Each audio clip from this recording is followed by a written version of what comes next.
the same fire. In the years before the fall, people called certain kinds of breaking clean. The kind that happened in youth when bones stayed green and pride had not yet calcified. They survived those breaks. Later they romanticized them in stories told over beer, with a laugh that meant it didn't kill me. This breaking was not that kind. Former partners, not creditors, shuttered the business and changed the locks.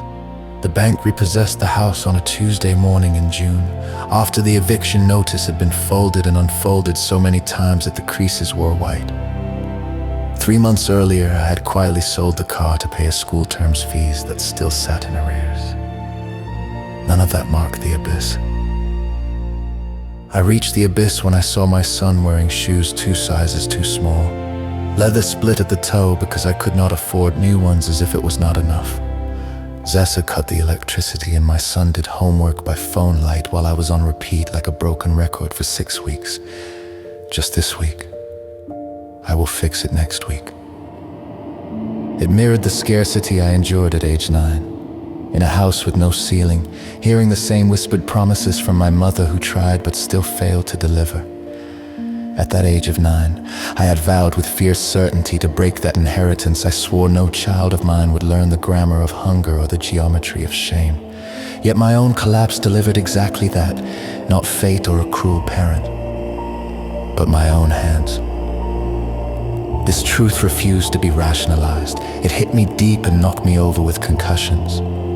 I had survived previous failures because those failures stayed private. This one had an audience of one, and that one watched with their eyes.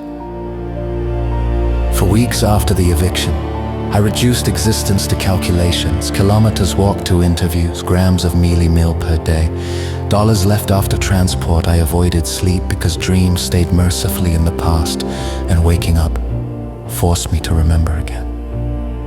Every night, the ceiling of a friend's garage asked the same question. Should I disappear? Not dramatically or violently, but quietly resign from the role of provider, of protector, admit the cycle had won and the abyss had turned permanent. Quitting would grant the self-mercy. No more CVs printed at 50 cents a page. No more explaining to a 7-year-old why the lights stayed off. No more carrying the weight of a broken vow, yet courage did not drive the decision. Courage was not available, arithmetic made it instead. One evening I watched my son heat water on a single-plate stove and carefully carry it to the basin for a bedtime bath. My son offered no complaint, asked no question. They poured the water with both hands, steam fogging small glasses. In that moment, I realized that my son was not keeping score of what they had lost. My son was learning how to pour.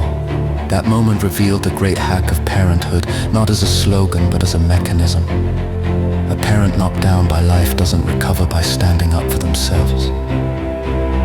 They recover by standing up because someone is watching how it's done.